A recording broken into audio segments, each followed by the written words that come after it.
le partenariat militaire Tchad-Turquie remis en cause. Êtes-vous également de ceux qui pensent que les autorités tchadiennes ont tort de se tourner de la sorte vers la Turquie, alors qu'on devait privilégier justement cette forme de diversification de leurs relations de coopération, et ce avec d'autres États, peut-être pas forcément membres de l'OTAN?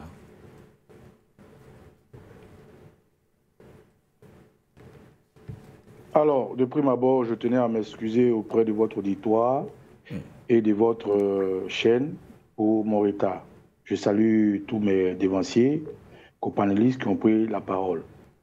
Quand je finis de dire ça, je souhaite bien le bonsoir et bon début de semaine à vos téléspectateurs, aux Africains. Alors, est-ce que aujourd'hui, je suis de l'avis de ceux qui dénoncent un peu le choix du Tchad vers la Turquie? Eh bien, en fait, vous voyez, aujourd'hui, nous, Africains, avons un combat. Le combat de la souveraineté. Le combat de l'affirmation de soi. Le combat de notre liberté dans nos choix des partenaires. Le combat économique et avoir une armée forte. Avant de parler d'être d'accord ou non de ceux qui pensent que se tourner vers la Turquie, parce que la Turquie fait partie de l'OTAN, est critiquable, je dirais simplement, chez nous, les Ivoiriens, on dit tout près n'est pas loin. Ça veut dire quoi? Aujourd'hui, peut-être que le Tchad n'apprécie pas la force de l'AES à la juste valeur, parce que l'AES aujourd'hui a signé des partenariats avec un pays fort qui est en train de dessiner le monde entre les BRICS et la bipolarisation du monde, l'idée par la Russie de Vladimirovitch Poutine, accompagné par la Chine, par l'Iran, naturellement aussi par la Turquie, par la Corée et beaucoup de pays, l'Afrique du Sud et j'en passe. Cette force-là a vu la main tendue de certains frères de l'Afrique de l'Ouest. Quand je parle de ces frères, je parle de l'AES, qui aujourd'hui a signé des accords solides et même s'est fait représenter en grand nombre lorsque la Russie a convoqué des partenaires africains et le monde entier. Tout près n'est pas loin pour dire quoi? Pourquoi est-ce que le Tchad n'essaie pas de discuter avec ses pairs qui, eux, sont amis à un pays qui est militairement fort et qui est incontestablement fort?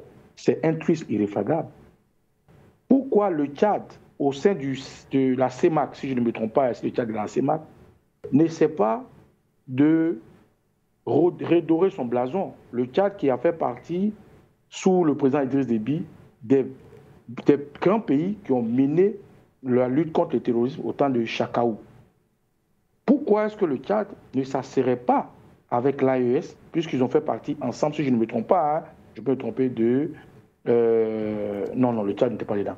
Le Tchad, de la force multinationale mixte composée du Cameroun, du Nigeria, du Tchad, du Niger, ceci dans le cadre de la lutte contre le terrorisme et principalement le groupe armé Boko Haram au Kosisi-Baba Nikolo. Merci. Pourquoi le Tchad aujourd'hui ne lorgnerait pas un partenariat militaire avec la trilogie de l'AES?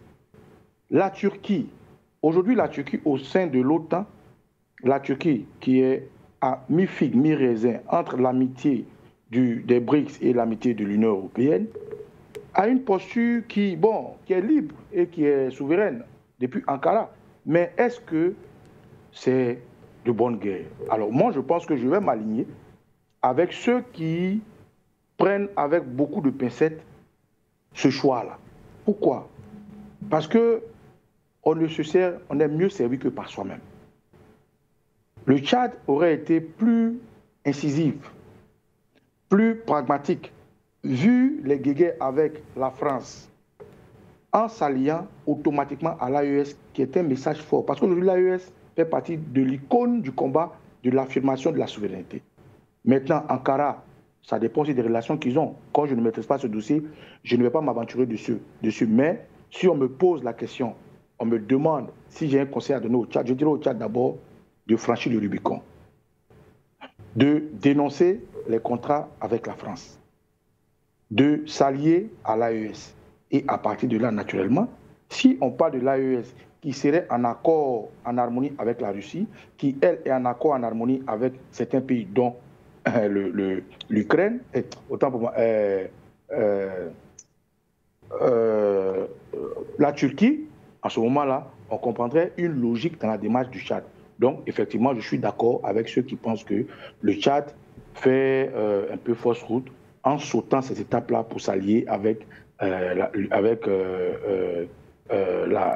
Turquie. Parce qu'il y a des frères à côté qui sont en train de montrer leur force, il y a des frères à côté qui affirment leur souveraineté, il y a des frères à côté qui rassemblent et qui prennent les motifs les Africains qui se battent. Voilà un peu ce que je tenais à dire. Merci.